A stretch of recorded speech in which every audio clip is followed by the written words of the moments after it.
And throughout the presentations now, you might hear the words phase 1 and phase 2. And that refers to phase 1, the first steps of identifying what are the principles, where are we now, what's the current situation, what are the leverage points, because that is what led up to the research question of the students.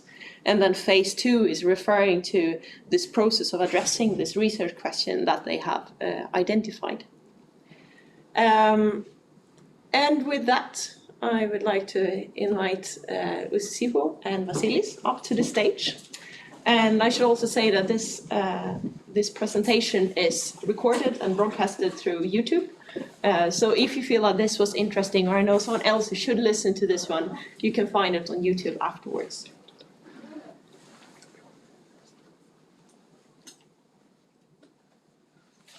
With your presentation, you have 30 minutes of presenting, and then there will be 10 minutes of opposition, followed by about 15 minutes with discussion from you in the audience, or discussion and questions.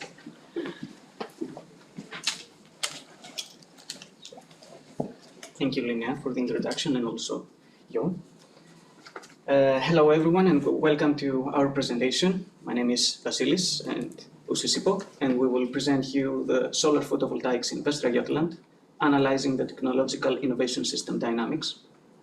This was done with the supervision of Johan and Kristina Hoiskova, that's not here today, unfortunately. So we will try to cover the following agenda. I will start with introduction and the background. Then I will follow with presenting our aim and research questions, and also the theory and the method that we follow to get to our results. And then Usisipho will present you the results and also the conclusions and recommendations that come from this. So, starting with introduction, we are more or less aware of the sustainability challenges that the world faces, and one of the most prominent ones is climate change, or climate crisis, as it's been referred to lately. West Sweden, in order to address this, has come up with the Climate 2030 agenda. In this agenda, there are 4 main focus areas, goals to be achieved, and but these 4 areas are not including energy, or specifically energy. So that means that transition to a more clean and to a more renewable-based energy mix will be harder if we don't have a specific focus on energy. That can be seen in also if you consider that photovoltaics are part of a future energy scenario where it's more based on renewables. You will be able to tell that that's far from the case currently. Photovoltaics in Sweden makes up constantly less than 1% in the energy mix. If we combine that with the lack of regional photovoltaic focus in the literature, it's more focused on the national context, then that explains why we wanted to dig in deeper to the photovoltaics. Before we get to the aim of the thesis, we will present you some of the background on the solar case in Sweden. Up to the 2000s, it was more on small off-grid systems, some application in maritime and mobile homes, but today, it's after the mid-2000s, it's more towards energy production, like with grid-connected systems. In this pie chart, you can see that here in Sweden, it's more focused on small and middle applications. And the current installed system applications are more focused to public buildings, commercial, and agricultural, and secondarily in private homes. According to the Energy Agency, Västra Götaland is the second biggest region in Sweden in installed capacity of photovoltaics. Second only to Skåne, but if you take a look at the installed capacity per capita, you can tell that there is still room for improvement in the region and for growth.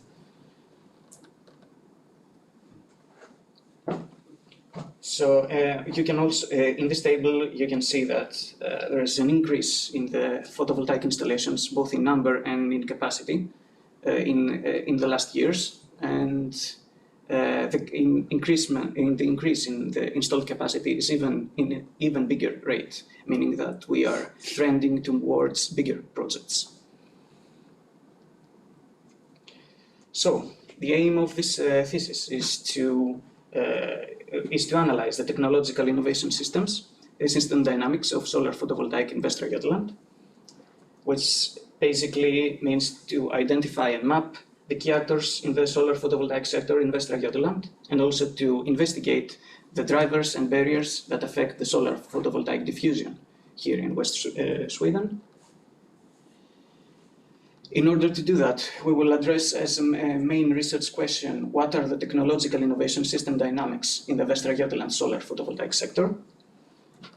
And we will address the sub-questions of which are the main actors, which are the main relations and regulations regarding the PVs in Västra Götaland, and what are the roles, and also which are the main drivers and barriers that affect the diffusion of the solar photovoltaics. In order to do that, we used theories that included backcasting and technological innovation systems, or TIS.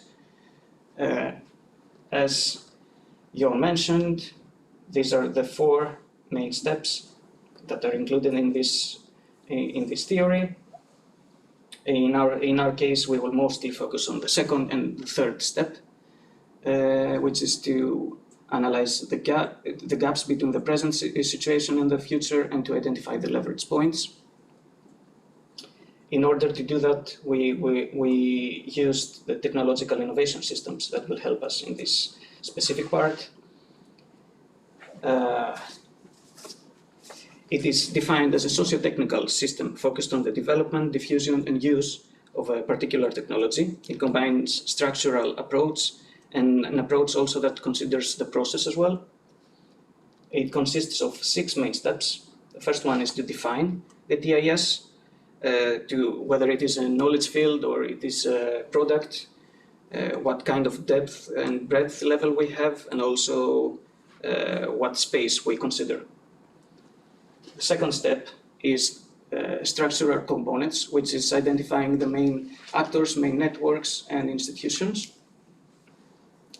The third step is a combination of mentioning the functions and also having an achieved functional pattern. Regarding the functions is basically to identify how well they function within the system.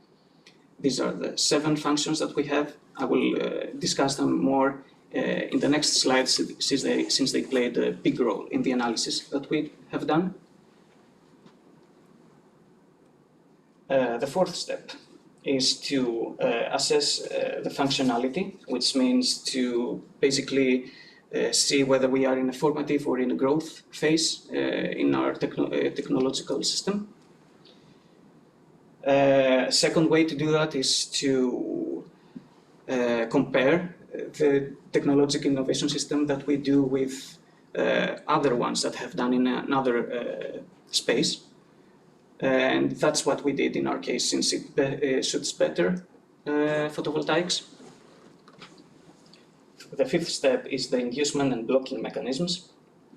Since a technological innovation system enters a place where there is an established system, that means that there are interactions between those systems, and that can be, and in order to understand those interactions, we can explain them by either blocking mechanisms, basically barriers that hinder us from the development of the TIS on scope, or inducement mechanisms that can change that. The sixth step is the key policy issues that will either help us to enhance the drivers or to remove the barriers. So, more in detail, the 7 functions of TIS are those in this table. Knowledge development and diffusion is basically the knowledge base of the technological system. Influence on the direction of search is how the organizations deal with factors like incentives before entering the sector. Entrepreneurial experimentation is about new technologies, new applications and models. Market formation is about the creation of market, about demand stimulation and customer buying patterns. Legitimation is about the social acceptance and compatibility. And resource mobilization is about the human, financial, capital, and complementary assets like infrastructure. The development of positive externalities is basically free utilities from previous entries of organizations in the field and the merits of that. Now I will give you a small overview of the method that we used in order to get to our results. First step was the initial stakeholder dialogues that were held in order to help us formulate the topic and the initial research question, and also have preliminary stakeholder identification, so to know where to direct our focus. Then we formulated an interview guide, which was based on the 7 functions I mentioned before. Then we conducted the interviews in a semi-structured manner, and the data that we gather will be used for the system mapping.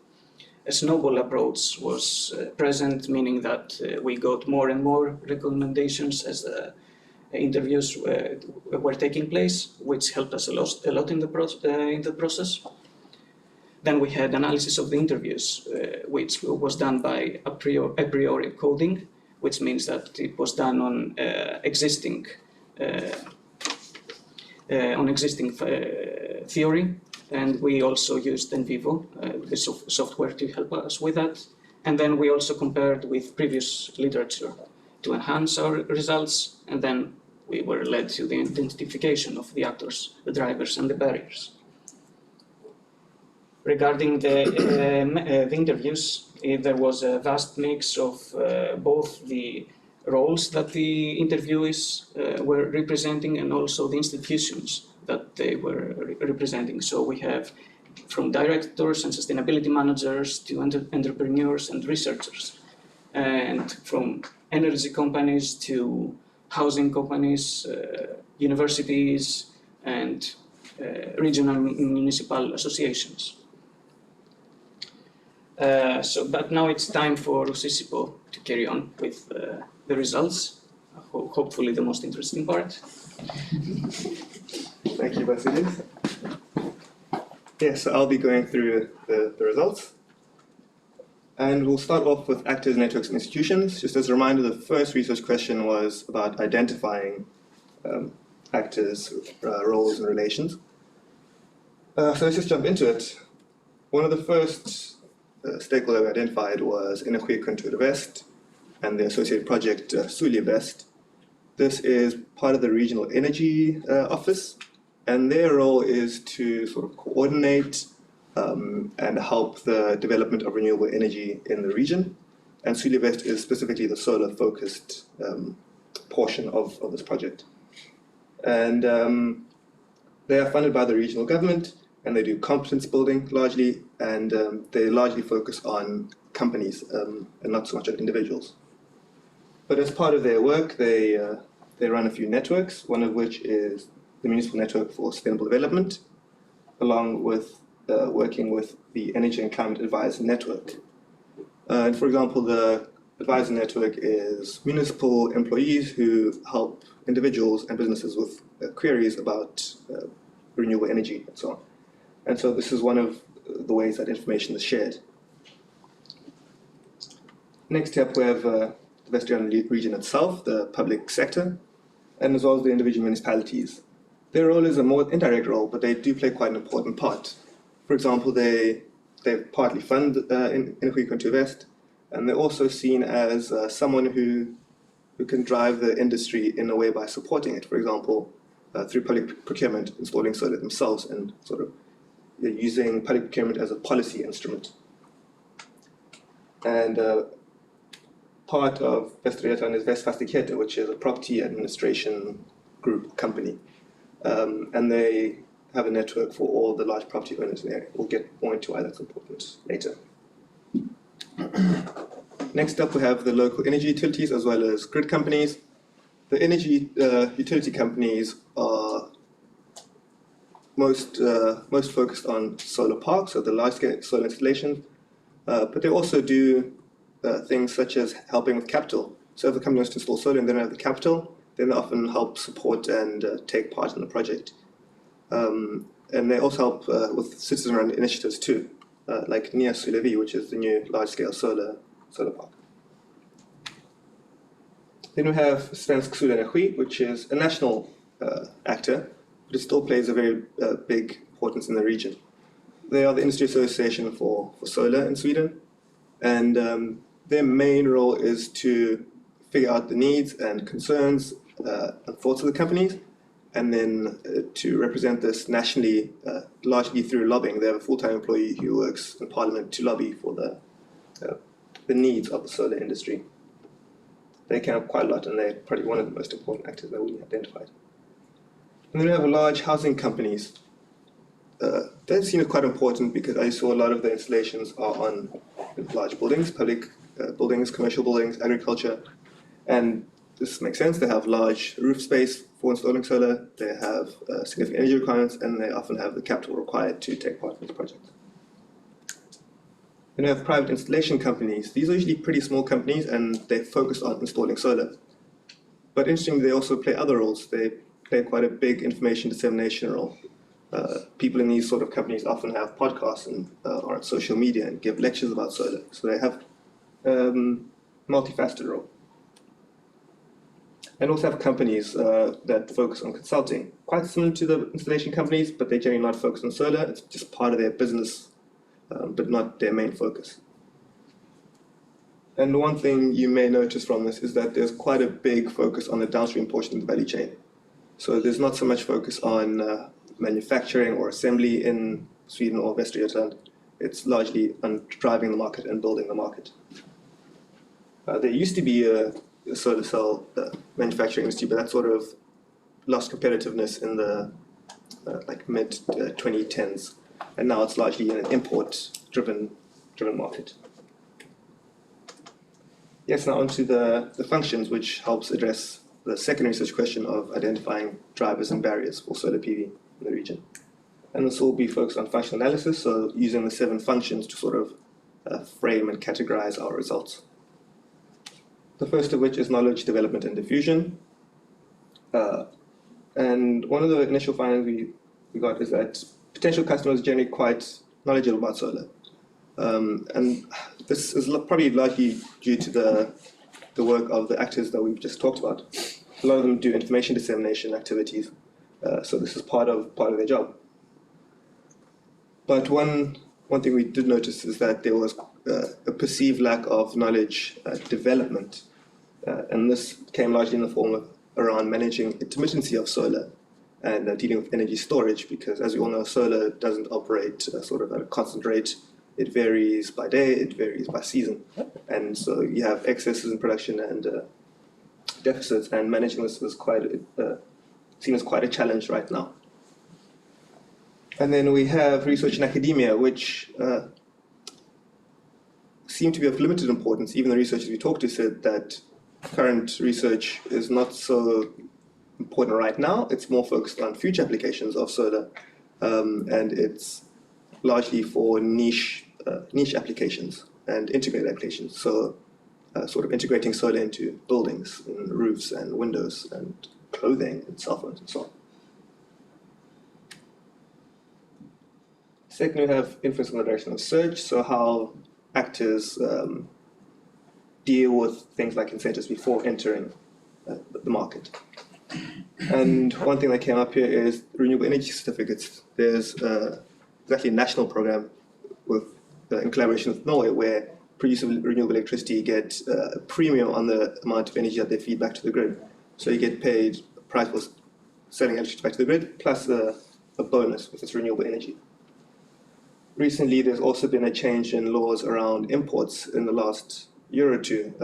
Imports from China no longer have tariffs associated with them, which has brought costs down. Next, we have the talk about nuclear in Sweden. There's sort of a government agreement, which is non-binding essentially, but there's plans to phase out nuclear starting around 2040. And this is seen as a potential driver for the uptake of solar in Sweden and Västra Götaland. And then we have building permits, which was quite interesting because these vary quite a lot depending on not just the region, but the municipality. For example, if you have an older historic building, then there's certain limitations around installing solar. Next, I have grid regulations and conditions. So you need certain infrastructure and grid conditions for installing solar. You need certain metering equipment. The transformers need to be a certain specification. So yeah, this is quite an important issue too. And then entrepreneurial experimentation, new business models, new applications, new ideas in the sector. One thing that came up is that there's a lot of matching and bundling services. For example, Usisipho, which came up from Challenge Lab, interestingly, which is companies that, due to large demand in the solar sector, sort of act as middlemen between customers and installation and consulting companies. Because one issue that's come up is that consulting and installation companies often have just a huge number of requests and they can't really focus on all their clients. So these bundling services sort of consolidate and bundle companies, customers, and sends information to the consulting or installation companies. And then you have the emergence of niche and integrated applications, companies that work on flexible solar panels and embedded solar panels in, as I mentioned, in roofs and in buildings themselves. And just as an illustration of some of the thoughts around this from stakeholders and how we sort of categorize all these, I'll show you a selection of some quotes. So this quote is about how the research focus is shifting away from maybe traditional solar modules to more the life cycle perspective of solar modules. For example, there's a lot of imports of solar modules in countries with very different energy mix to Sweden. What impact does this have? There's sort of emphasis on the importance of local legislation like building permits, which vary quite widely. There's quite a lot of emphasis on public procurement and how public organizations can use public procurement as a way to motivate and to drive the market and help the learning curve for solar. There's some talk of how the market has shifted very much towards downstream applications. More about the role of public companies. The role of these entrepreneurial experimentation projects of companies that do matching and bundling services. The role of niche integrated applications and companies that are doing this. And yeah, that's sort of the motivation for these companies. And basically we categorized all our quotes into the 7 functions that Vasileios went through earlier. Some further results from function analysis about legitimation. In the recent past, solar's seen maybe quite negatively in Sweden. Sweden is quite dark, it's maybe not suitable for solar, but this perception is largely thought to have changed. Now solar is seen quite positively in Sweden, which is driving the market. It's even seen as a symbol for sustainability. And there's quite a lot of information sharing through companies, which helps drive legitimacy. Resource mobilization, one interesting finding that we came across is that a lot of the installation companies seem to have a lack of human capital.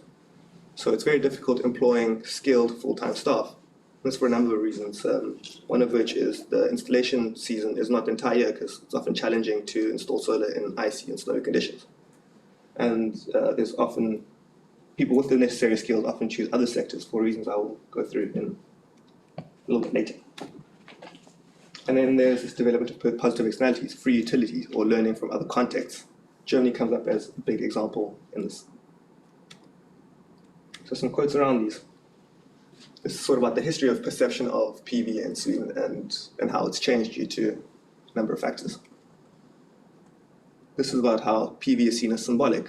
We heard quite an interesting story.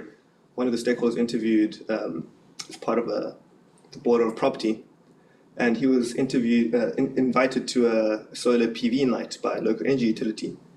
And the whole point of the evening was to sort of talk about solar, inform the people on the property board, and maybe encourage them to install solar. But when he was there, actually was not so much about solar. The energy utility was using this as sort of a draw to advertise their district heating services.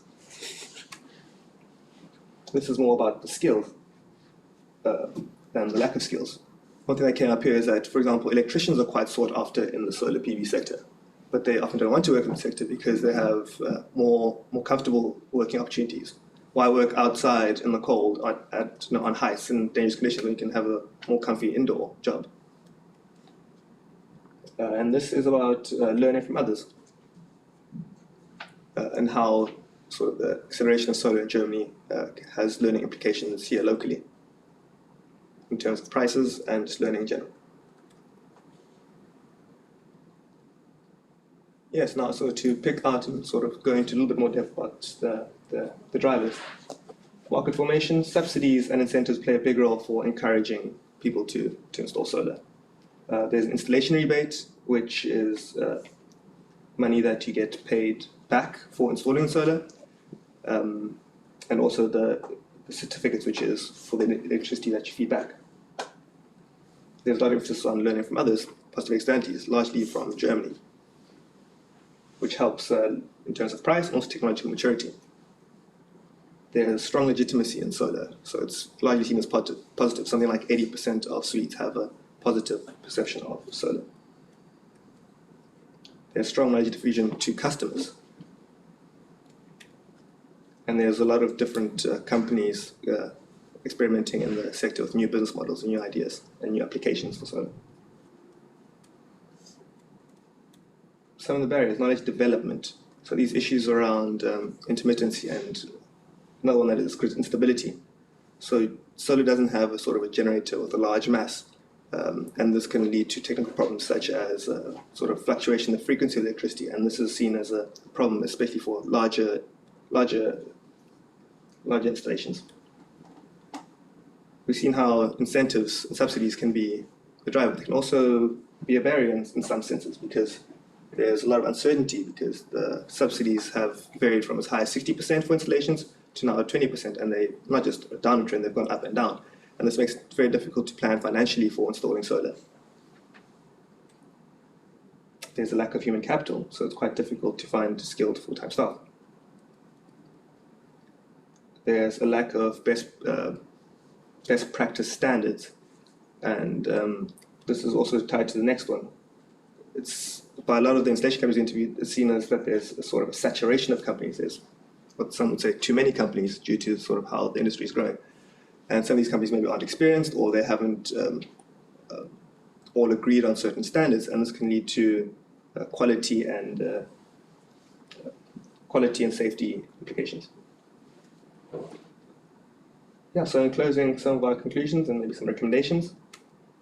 We see that there's a need for a clear long-term strategy when it comes to subsidies, which due to political reasons, changing of governments and so on, is quite difficult. But predictability goes a long way to reducing uncertainty, which, for example, is learning from Germany. There could be a direction of focus towards niche integrated applications, as this is quite a regional and local thing, because unlike imported large-scale solar, niche and integrated applications are very context-dependent. There's different laws, like building laws, which affect niche integrated solar. And there's also a lot more collaboration and close work between companies that is needed. So this is quite a big opportunity for the local context. Public procurement. This can be used as a tool for stimulating market formation, which you have seen. Some of the biggest installations are in Västra Götaland. One is Nya Sullevi, which I briefly mentioned earlier, which is the biggest in Sweden, which had a public actor involved in it. There's also an installation in Skövde, which was done by the region itself, which is also one of the biggest in Sweden. So this is quite a significant driver for driving the uptake of solar. And then largely we have the skills problem mentioned. This could be addressed by skills and training programs. And perhaps this could be a role for Vasileios because they already do competence building, but it's not so much skill, it's more competence building for people interested in solar. So this could be a potential recommendation. Yeah, and that ends off our presentation. We'd like to hear questions.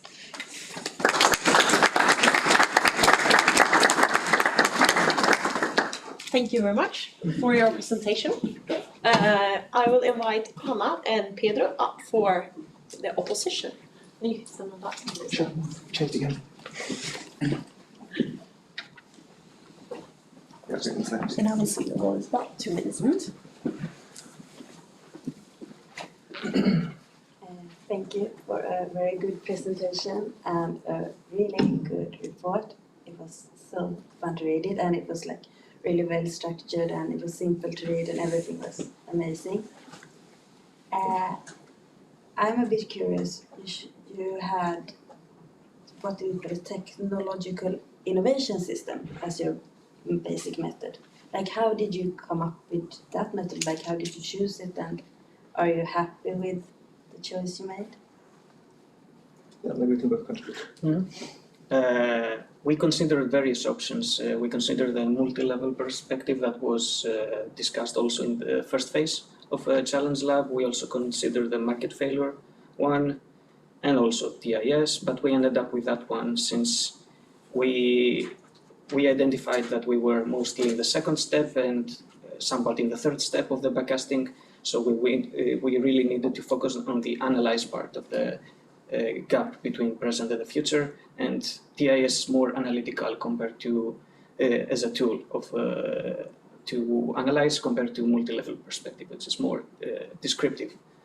Or in market failure focuses more on the processes and or how we can end up in negative results, while this also includes processes, but also includes it is more an analytical process, an analytical way. Yeah. And one issue that's come up with market failure is that it focuses very much on sort of the economic aspects, and it's seen as neglecting things like legitimation. So that's one advantage of TIS, for example. But yeah, these two options were presented to us by our supervisors, and TIS seemed to make the most sense, and we didn't really think MLP would do. Can I ask, you said that you did mostly on like step 2 and step 3. Did you like look at step 1, for example, at all, or in backcasting? I think that was mostly emphasized in phase 1 of of the work. Okay, so you can use those. Yes.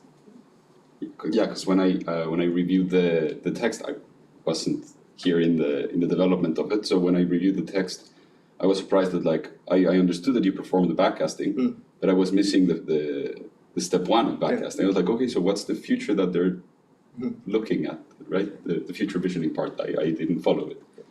But then I understand that it was 2 phases, so that happened when I arrived here. So that's a question of. I was also curious. Did you one of your goals was to see if the system was mature or developing, or some what's your opinion on it now that you've finished?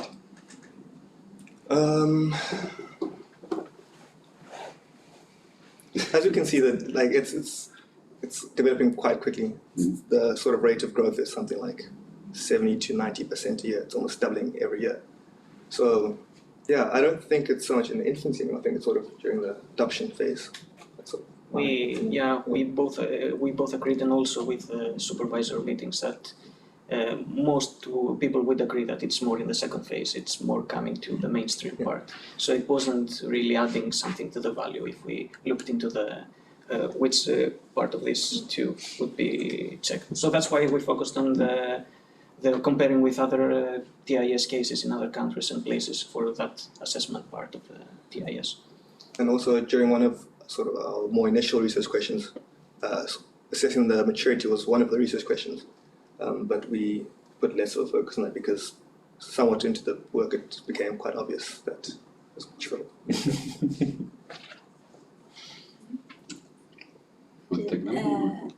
I can ask. I'm a bit curious about what you said about human capital, you call it. Have anyone you talked to given a suggestion more than training and skills on how to improve? No, I think if anything, this is the most novel thing that we've found, because this came up a lot with the installation companies.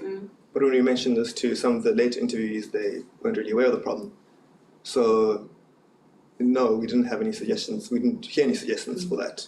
So I think it's maybe it's a local issue, but yeah, we haven't encountered in any literature. So we heard some practices that they do sometimes, they only hire them for that amount of time, so it's not really desirable for the really high-skilled and people with a lot of ambition to work there. But or the other way is to pay them for the whole year, but that's very expensive for the company. And you don't know like how they've done in Germany or? I don't think that they had that much of delay with the skilled labor force compared to here, which is something that exploded in the last 3 years. So the workforce has to adapt needs some time to adapt with the trend. So it will take some time. So when you're during your analysis, did you think that the region actually should or I take it that the region should move towards a more PV focused, even if not, I guess, a huge share of the energy generation probably won't be solar, but like it should move forward, right? Right now it's like 0.4% or so it should move forward. Is your do you? Oh, sorry, go. I think that's a most personal opinion realm, but I think so. For example, there have been quite a lot of studies about the effect of a large amount of solar in the Swedish energy sector. And if you think about solar being at 10%, it's probably not a good thing because there's other alternatives like hydro is quite good here. But as you mentioned, nuclear will be going down, for example. So we need some ways to make up for that. And okay, so when you look at that and you want to use the drivers that you found and the actors that you found, which ones could you rank which drivers or which actors could have the biggest role in pushing this forward faster? And I realized that wasn't on your research, so it's just off the cuff. I personally think that subsidy is going to have a lot of impact, and not necessarily just positive impacts, because we've seen some of the negative impacts that they could have. So I think it's quite important what the policy direction says and how predictable it is. I think that'll have quite a big role. Locally, I think the local energy utilities play quite a big role. For example, the biggest solar installation in the whole of Sweden was started by one citizen. The citizen sent what's called a citizen proposal, I'm not sure what the Swedish word is, and they sent a letter to Göteborg Energy saying, hey, I live in an apartment but I want solar, but the conditions don't allow it. But I don't have the capital and I can't really do it. Can you guys do something? So Göteborg Energy looked at it and they actually said, well, they crunched numbers, they thought, well, we can actually do it. So they invested in setting up this large-scale solar park where citizens can now invest themselves if you can't install it yourself. So I think these kind of actors who can bridge the gap with the need and capital have quite a big role to play. Just to add a point, I agree with the national scale. My opinion for the region specifically is that the knowledge will play a big role, as a driver, since the solar industry in general moves forward really fast, and Sweden does a really good job in the universities and such in the niche applications. This can make Sweden not be dependent on the foreign imports of photovoltaics from China or wherever, and that can be a good driver for more sustainable, since it will be produced in Sweden, and more secure environment for solar. You have time for one last question. One last question. Okay, these are the ones that I had some extra ones, but Otherwise, I can ask. Yeah, Have go you seen other? I mean, you say that solar is more, that people in Sweden believe more in solar now because they've seen it from Germany. But do you have another example of why people believe in it more in Sweden now? Yeah. But I think we briefly mentioned, it's a symbol for sustainability. You think of renewable energy, you think wind and solar. And I think there's been quite a lot of media sort of influence on this. Yeah, I think it's sort of kind of a symbolic way. I think that's part of it. The growth itself helps. Seeing more and more photovoltaics in rooftops helps you understand that there is future for this in Sweden. Thank you very much.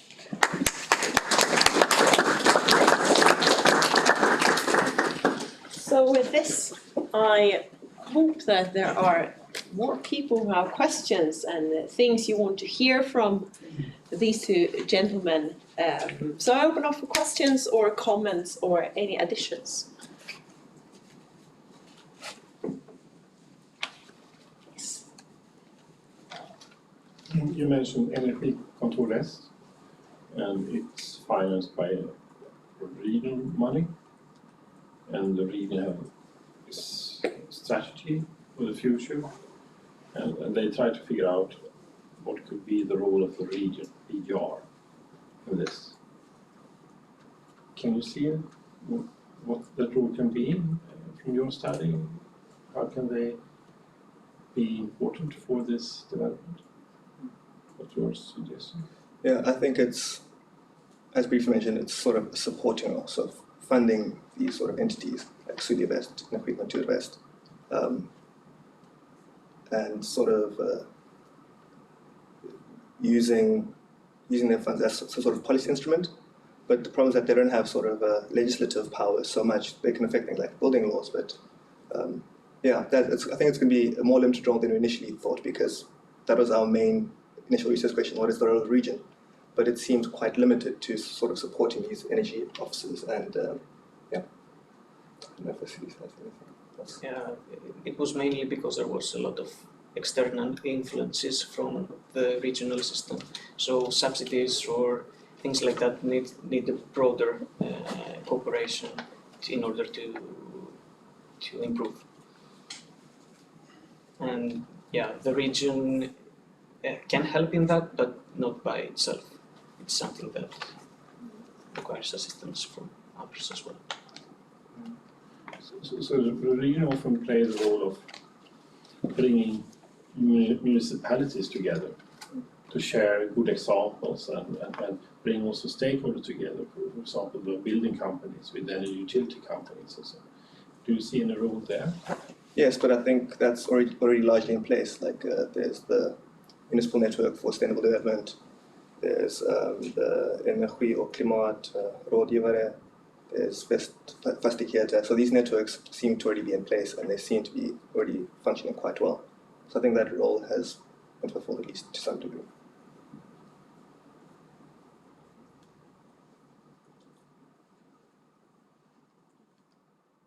I have a question for you, and that is this, from what I understand, this TIS network is saying that we have something, a good technology system that should be upscaled. Is anyone skeptical to upscaling solar? Or is everyone in for it and say that, of course, this is the path we should take? Or how have you encountered that? There's definitely some skepticism. I think the opinion is largely positive, but there are definitely concerns that are at least valid for right now. For example, around grid stability, around the currently high costs of energy storage, the potentially better options of wind and hydro. So I think most actors that I've interviewed think, yes, there should be solar, but it should be limited to a relatively small percentage of the total grid mix. Or like a complementary to other solutions that will be more in power in the future grid. So I think, yeah, the prevailing opinion is that, yes, it's good, and right now we should go for it. But once it gets to, depends who you listen to, some say 7%, some say 10%, some say 20%, then perhaps we should take a second look.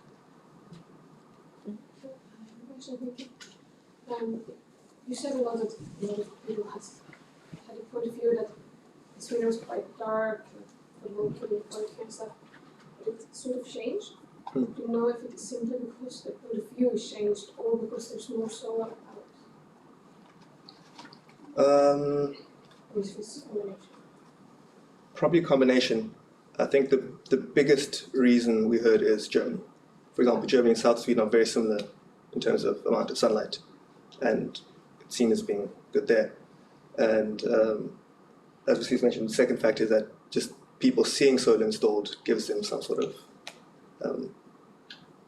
good opinion. And hearing, hey, my neighbor installed solar and they say it's working really well, maybe it is a good thing. So I think it's a combination of the two. But also we had the point in the discussion that said that there might be dangers in making that assumption like 100%, since we interviewed people that are relatively close to that sector. So maybe it's not the opinion of the average person, but more of a person in this part of the technology. How has your work been perceived when you've been out speaking to people? How have you been received?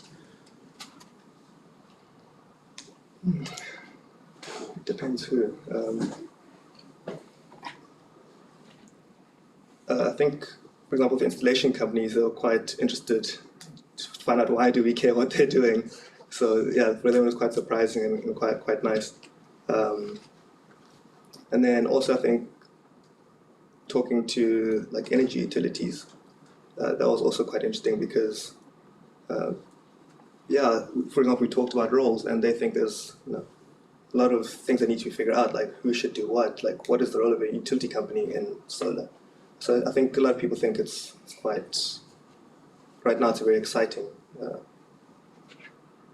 sector. Yeah, we identified a lot of energy for most of the people that we interviewed and a lot of optimism about the future of solar, I'd say.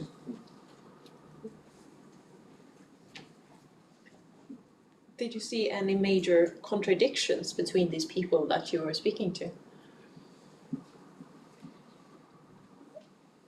I would say yes, but don't have a clear example now to justify that. It was mainly, maybe for the future of the photovoltaics, that was the main thing that they disagreed on. Some were positive that it will reach like 20-25% in 2050 or something like that.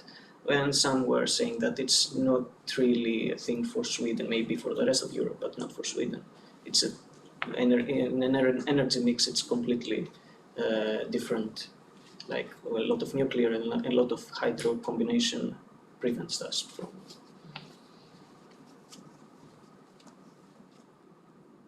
I think there was maybe some contradictions in terms of how people operate and how they work together.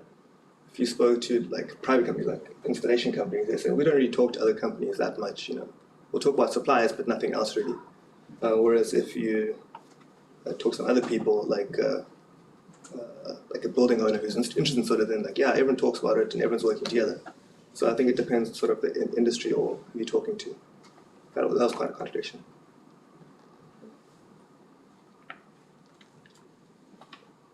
Sorry, I came in late, but I have a question about Kia is moving into the picture. And have you looked at how their initiative? Kia, the car company. The IKEA, the furniture company. Oh, IKEA. Yeah. Because I thought Kia, I didn't hear the E. Okay. What I'm wondering about is usually when IKEA does things, that's really a sort of a tipping point for a lot of things, whatever they're doing. And did you consider them? No. They're considering, or they are offering a standardized product for worldwide release. I don't know if they have it on the market yet, but I think they have in some countries. in some countries, Yes. yeah. Poland, Okay. Didn't come across that.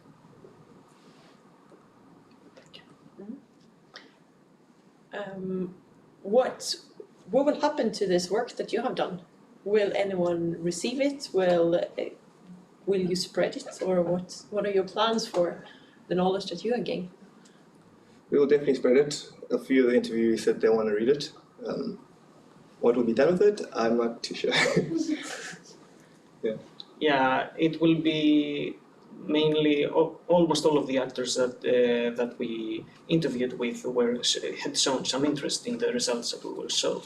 But we really hope that the region will also consider it.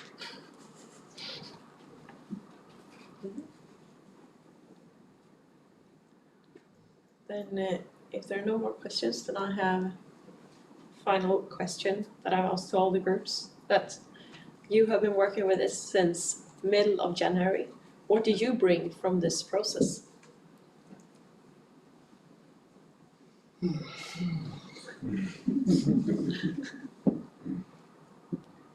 The value of never underestimating transcribing.